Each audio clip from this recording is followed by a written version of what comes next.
నేను ఎన్నికల సమయంలో పదే మీటింగుల్లో మాట్లాడినప్పుడు కొన్ని విషయాలు చెప్పాను. అందులో నేను ప్రధానంగా చెప్పింది ఆర్థిక వ్యవస్థ చిన్నాభిన్నమైంది.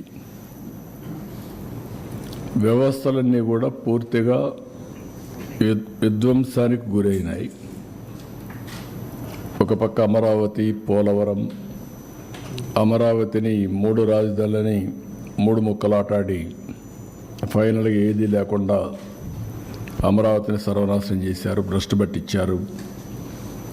పోలవరం ఆంధ్రప్రదేశ్కు ఒక లైఫ్ లైన్, జీవనాడి. అలాంటి అమరావతి పూర్తిగా అంటే పోలవరాన్ని గోదావరిలో కలిపేశారు. ఎవరికి అంతుబట్టినటువంటి విషాదం అది. ఈ విధంగా ఒక్కోటి కాకుండా ఎవ్వరికి ఫ్రీడమ్ లేకుండా రాష్ట్రానికి రావాలన్నా ఈ రాష్ట్రంలో పుట్టిన వాళ్ళు భయపడే పరిస్థితికి వచ్చారు. ఈ రాష్ట్రంలో పుట్టి ఇక్కడ ఇండస్ట్రీ పెట్టాలి అని పెట్టిన వాళ్ళు వేరే రాష్ట్రాలకు పారిపోయే పరిస్థితికి వచ్చి తరిమేసే పరిస్థితికి వచ్చారు. ఇలాంటి సోమని సంఘటనలు అవన్నీ పోవడం లేదు. ప్రజలకు ఒక్కసారి గుర్తు చేస్తున్నా. అయితే నేను ఆ రోజు చెప్పింది అప్పటికే 14 సంవత్సరాల అనుభవం ఉంది,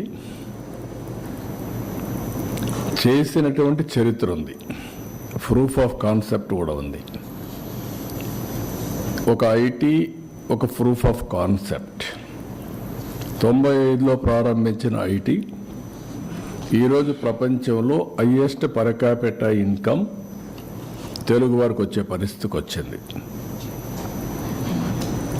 హైదరాబాద్ నగరం ఇండియాలో నెంబర్ 1గా తయారై తెలంగాణ రాష్ట్రానికి హైయెస్ట్ పర్ క్యాపిటా ఇన్కమ్ చేకూర్చే పరిస్థితికి వచ్చింది.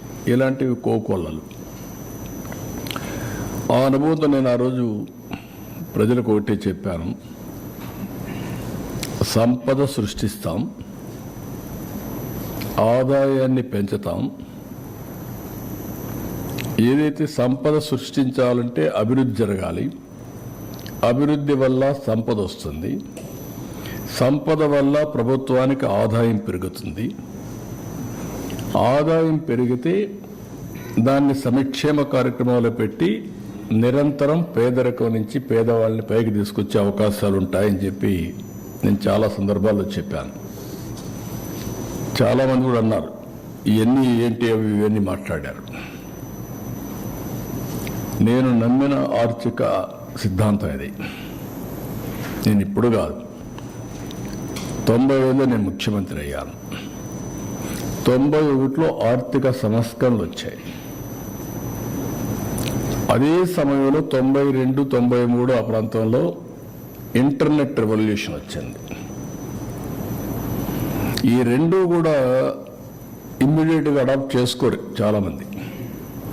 ఒక పక్క ఆర్థిక సంస్కరణలు తీసుకొచ్చినప్పుడు అందరూ ఆలోచన ఏంటంటే ఆర్థిక సంస్కరణలు చేసింది కూడా inevitable situation, foreign exchange reserves లేవు, ఆర్థిక సంస్కరణలు తప్ప వేరే మార్గమే లేదు.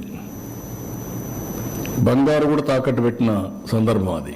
అప్పుడు తీసుకొచ్చారు. కానీ నేను మనసా వాచా నమ్మాను కాబట్టి నేను ఓనర్షిప్ తీసుకున్నా. నేను మాట్లాడా, సెకండ్ జనరేషన్ రిఫార్మ్స్ని స్టార్ట్ చేశా.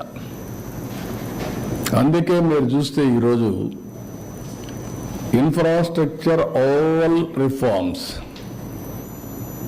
నేను నేరుగా చేశాను, లేకపోతే ఆనాటి ప్రభుత్వం ద్వారా చేపించాను. ఒక పవర్ సెక్టర్ రిఫార్మ్స్ అని తీసుకొచ్చి, అందుకే ఎన్నో సందర్భాలు చెప్పాను, పవర్ సెక్టర్ రిఫార్మ్స్ తీసుకొచ్చి రాష్ట్రానికి వెలుగులు ఇచ్చాను. నేను అధికారాన్ని కోల్పోయా. That is 2004. ఆ రోజు నేను కానీ దాన్ని కాంప్రమైజ్ అయ్యి ఉంటే ఓడిపోయాడు కాదేమో. ఎందుకంటే చరిత్ర అది. విమానాశ్రయాలకి ఓపెన్ స్కై పాలసీ తీసుకొచ్చాను. ఫస్ట్ ఇండియాలో ఓపెన్ స్కై పాలసీలో ఫస్ట్ ఫ్లైట్ ఎమిరేట్స్ దుబాయ్ నుంచి హైదరాబాద్.